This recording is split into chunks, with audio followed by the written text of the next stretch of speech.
संकरित गाय मात्र दिवसाचं 30 लिटर दूध देते, तीही सकाळी 10 लिटर, दुपारी 10 लिटर आणि संध्याकाळी 10 लिटर.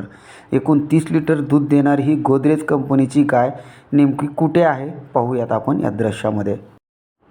या गायीची खासियत म्हणजे एवढ्या मोठ्या गायीला फक्त 2 सडा आहेत आणि 2च.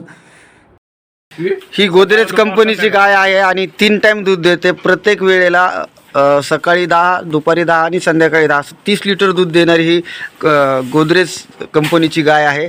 आणि ही खरं पाहिलं तर ही सांगोला तालुक्यात मांजरी येथील संजय खंडागळे या शेतकऱ्यानं ही गाय जोपासली आहे. आता पाहू शकतो आपण की ती दिवसाचं 30 लिटर दूध देणारी गाय आहे. 3 वेळेला तिचं दूध काढावं लागतं आहे. या गाईला कासेमध्ये केवळ 2च सड आहेत आणि 2च सडामधून 30 लिटर दिवसाचं दूध देणारी ही गाय शेतकऱ्यांसाठी वरदान ठरते आहे.